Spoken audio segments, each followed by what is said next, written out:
Masters Furniture. Want to give your kids a 21st century educational experience? We all do. But at the School of the Cathedral, that education is coupled with a spiritual growth that caters to students in a special way as well. The school is co-ed and runs kindergarten through 8th grade. Here with me now is Lisa Metzbauer, the school's Dean of Students, and Grayson Sokolsky, an 8th grader at the school. Thank you so much for joining us. Absolutely.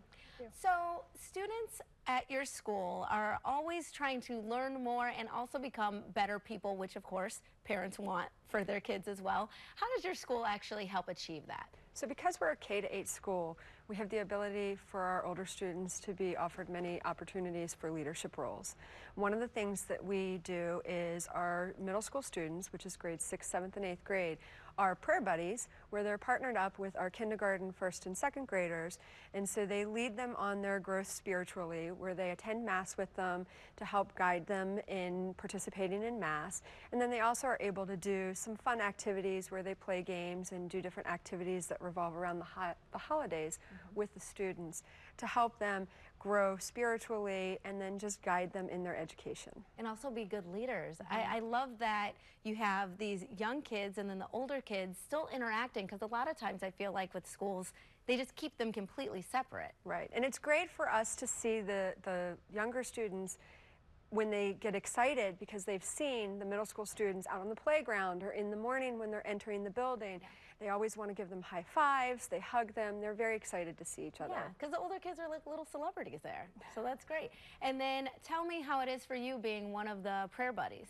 Well, it's very nice because I get to lead a 2nd grader currently through the process of becoming confirmed and receiving all the sacraments, and it's really just a nice experience. It's almost like having, what, like a little brother that you can sort of walk through the process as well? Yep. That's great. And then at the school, too, I know that you guys really put a premium on technology. Can you talk about that? Yes, we do. So we have a one-to-one program for many of our classes, and children in grades 2 through 5 use iPads.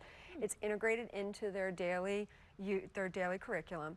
And then students in grades 6 through 8 use Chromebooks, and we use the G Suite, the Google Apps for Education, where students it's infused into what they're doing regularly every day. And that's something that they're obviously going to need throughout their entire lives. Have you noticed a difference with working with the technology there and how you're learning and how you apply it to your studies and outside of school? Yes, there's been a difference. When I went to elementary school, I didn't go to Cathedral, and we didn't have computers there, but when I went to Cathedral, it became easier for me to study and improve my grades. Exactly, because you're going to need that your entire life. And then I also wanted to ask you, too, one of the programs that I found really, really interesting was your social justice program, and it talks about building character. Can you expand upon that, too? What does that program teach your students? Sure. Our social justice program is part of the faith formation for our students. So students in 6th through 8th grade excuse me, are participating in social justice. In 6th grade, they're learning about leadership and being servant leaders. In 7th grade, they focus on the Catholic social teachings, and then all of it culminates in 8th grade with a capstone project where our students focus on a topic of social justice, and then they develop TED-style talks that are presented to the community. Really? At that young of age? They do a fabulous job. They research the topics, they come up with a problem that they see in our local community, and then suggest solutions on how to fix the problems. That is super impressive, and the type of character that carries you out through the rest of your life then. Thank you both so much for joining us. I know that, I just want to mention, you have an open house coming up pretty soon, right? We do have an open house. It is October 11th, and it's from 8:30 to 11:30. Wonderful. Okay, that information is now on your screen. Thank you both so much, and good luck Thank you with for having all us. of your prospective students, prospective parents, your current students. You guys are doing a great job. Thanks for having us. And